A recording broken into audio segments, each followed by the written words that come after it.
doing well. Thank you so much for joining me here today for our final video of 2021. And today we're going to do a little creating, or an exercise to help us create. So recently I was reading the Walt Whitman poem, Song of Myself, and in it there's a section about listening, and I'll share part of that with you. I hear bravures of birds, bustle of growing wheat, gossip of flames, clack of sticks cooking my meals. I hear the sound I love, the sound of the human voice. I hear all sounds running together, combined, fused, or following. Sounds of the city and sounds out of the city. Sounds of day and night. And it goes on, and the author continues to talk in part about the sounds that he loves and hears. This gave me an idea. So I decided that to help me create, what I would do is just sit and listen, just be in the environment and take it all in, notate some of the sounds that I hear in my journal, and then write a little bit about that experience. So I will get started doing that now. I'm not going to make you watch me listening and writing the whole time. After a few minutes I'll pause, I'll continue to write, and then we'll come back and I'll tell you the things that I notated.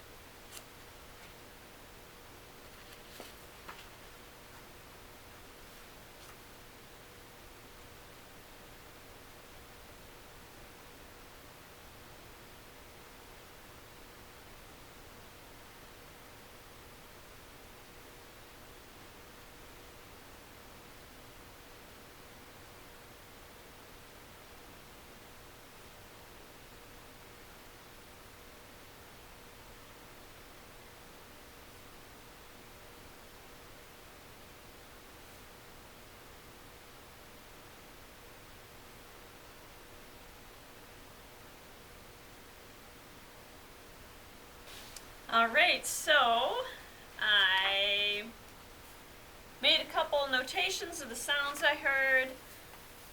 I made some observations about things associated with them, and I did another little thing, so let's talk a little bit about that.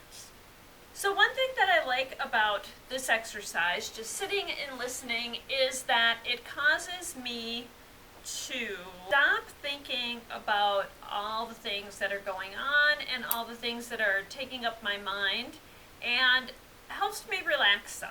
So just the act of sitting and listening, instead of feeling like I need to be productive, helps me a lot. A couple things I noticed tonight. So as I listened, at first there were separate sounds, but then they blend together into one sound, almost like music blends together.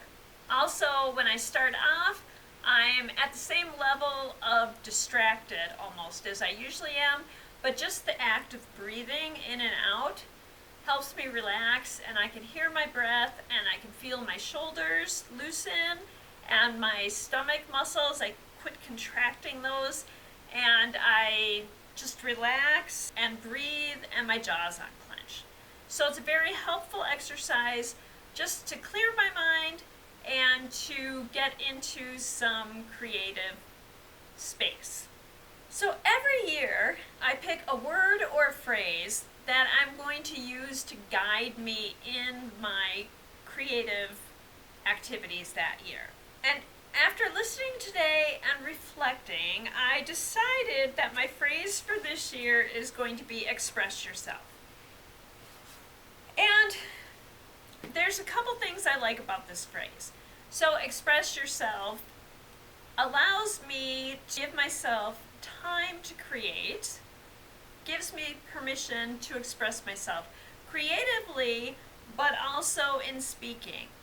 And another thing that I like is that instead of express myself, I said express yourself, so it also reminds me to allow others around me to freely express themselves and not expect them to react or act the way that I want them to, and that I really like. In Julia Cameron's book, The Artist Way, she talks about taking yourself out on weekly creative dates. And I've done this in the past, but for the past few years, I have not been doing this. So one thing I'm going to commit to for this year is carving out time to actually be alone and be creative. So whether that's just going for a walk or just getting out some paper and markers or pens and doodling or drawing or whatever. So no expectations, just doing something I enjoy and having fun with it. And I believe that is all we are going to talk about today. So I hope you enjoyed the short exercise in listening and creativity. And I hope that you take time to sit with yourself, listen, reconnect with yourself, and re-energize. I'll be back next week and next year with more to create, explore, and read. And I wish you a Happy New Year. And until next time, I hope that you continue to use your curiosity to explore your world and your creativity to improve it. Thank you so much and Happy New Year.